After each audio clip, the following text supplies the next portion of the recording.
Some of the things, in terms of the typical responses that we could expect from children who are impacted by natural disasters in their environment, we'd be looking for changes in their behaviour. Children express how they're feeling through their behaviour, and so we'd be looking for things of increased anxiety, so that more clinging, more seeking of reassurance. There may be thumb sucking, there may be regression of other types of behaviours. Toileting behaviours may go backwards, depending on the child's age, but we would expect them to be showing the behaviour of a slightly younger child and certainly seeking a lot of security through contact with other bigger people around them.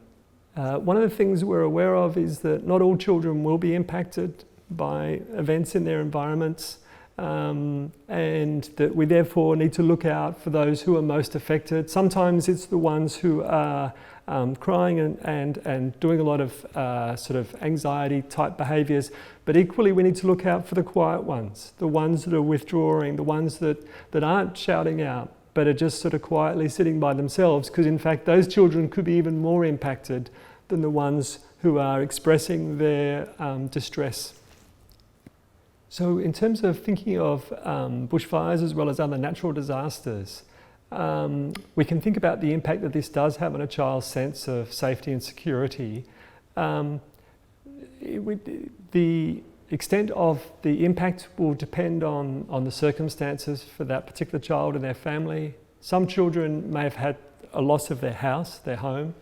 There may be other losses they've experienced. Those children will be severely affected. Other children, it may have been that their home and their family are actually fine, but they've just heard of another family member. Interestingly, the child who's had no direct experience of loss could be more affected than the child who's experienced a lot of loss. So we know again that it really comes down to that child in their context. One of the questions that may crop up when you're preparing for thinking of how to respond to children after some sort of local disaster is do I need to prepare anything? And I guess we need to do a few things. The first most important thing perhaps is to make sure that we're okay.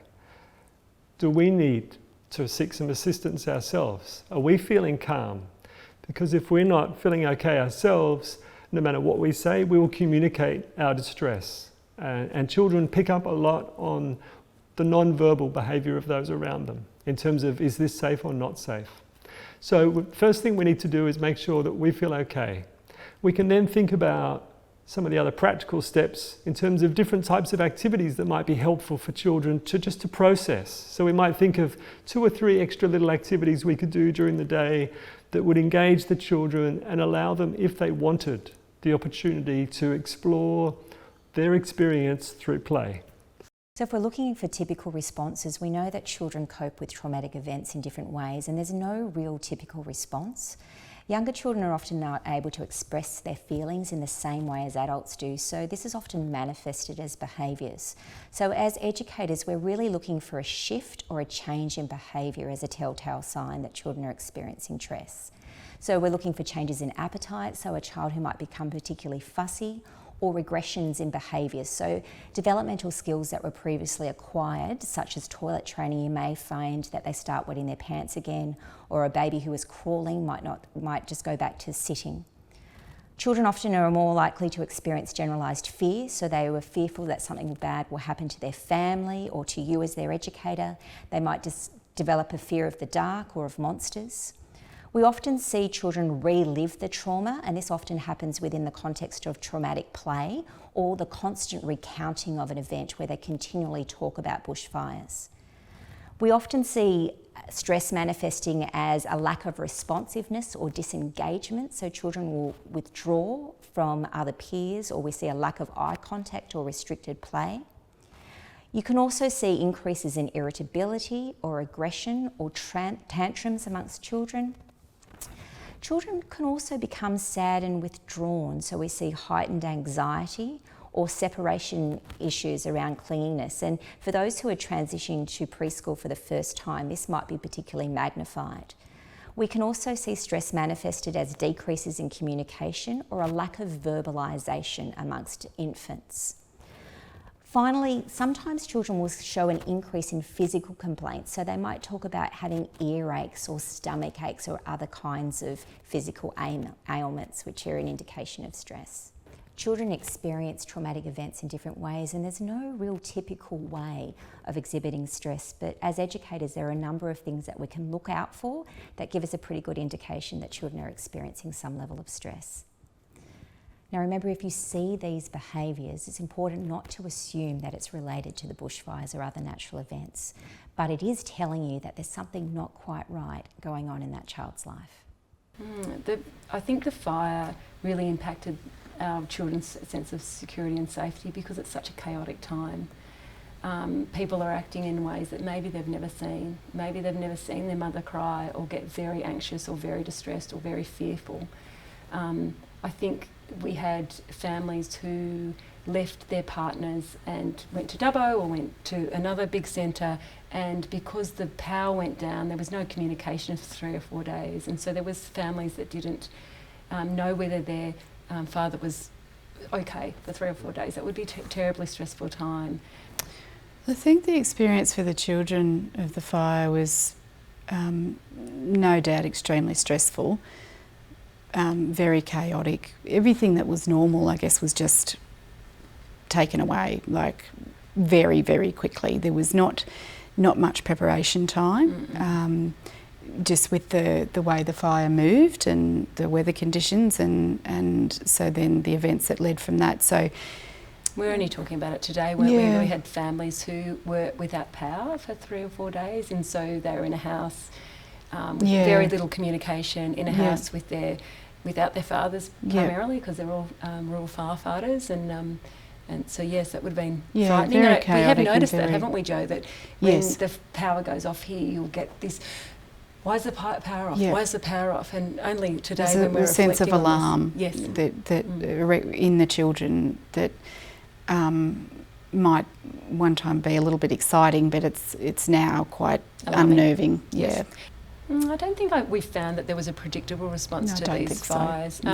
We had some children who drew pictures. There were some children who openly spoke about what happened in their farm and about the firefighters coming and they put out the fires. And you could see that there was a lot of talk about it at home. There were kids that shut down too and didn't talk about it. But I think it was more, a lot of it was as time went by. Like we didn't have a lot of that initially, but I think as time went by is when the conversations opened up, and I guess I hope that the children were comfortable, felt comfortable enough again and safe here that they were able to open up, or perhaps hearing, because a lot of because of our community structure, that a lot of the children are friends out of preschool, so I guess that was really helpful for the children too, and they could, if they heard one of their friends talking about things, they perhaps were a little more comfortable to open up and retell what happened at their place. It's interesting over the time that we've had in the last 3 years that some of the behaviours that we did see post the fire, we're now labelling or seeing as a result of what they went through during that fire period. I think that we've really reframed the way we see behaviour now, rather than we often now we dig a little deeper, don't we, Jo? I think that we see a behaviour and we go, why is that happening, rather than how do we stop that happening?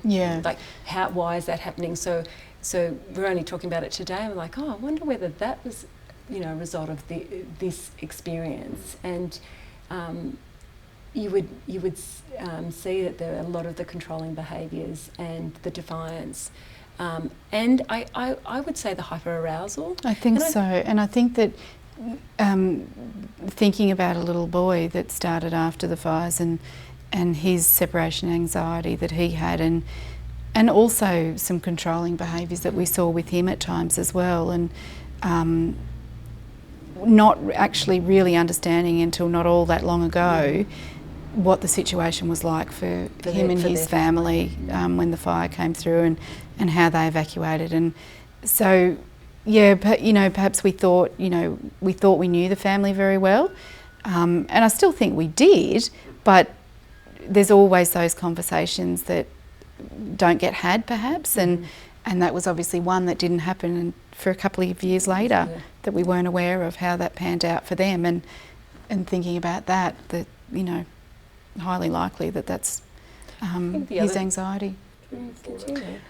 Well, I think for some of the children that we didn't know as well, I guess they were the new starters at preschool that year. So their behaviour, like, it was a little bit hard to, I guess, for us to say whether it was from the fire or whether that's how their behaviour may have been anyway. And a lot of that was around separation anxiety initially, for like those early on. And some of that went on, you know, there was one little boy that was here for 2.5 years, I think, and that went on the whole time. It got less, like his anxiety was less. And it would be fine for maybe 2 weeks, and then it would rear its ugly head again, and then it would peter out, and we had these strategies around it. And it was only, he left our preschool at the end of this last year, and we only had the conversation with the mother that they went through a really stressful time when they were evacuated. I mean, the sensory day of that day, which so many of the people watching this would have understand, it was hot, it was really windy, it got very dark when they were being evacuated. And there was a very intense conversation that the mother and the father had about leaving, because the father didn't want to leave and the mother thought it was time to leave. And it was only then that we put these two things together at the end of the year, when other people in other districts had started experiencing these big fire events. And she said maybe that's why he had such trouble separating. He never used to.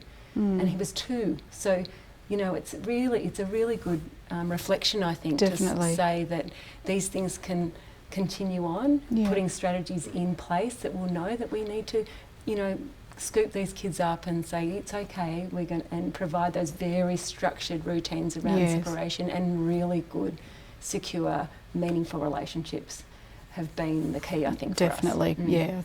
So from a parent's perspective, my son was just over 2 at the time the bushfires came through, and fortunately for us, our property adjoins town, and so we were on the edge of town and felt like we were protected because they won't let Coolah burn, and so we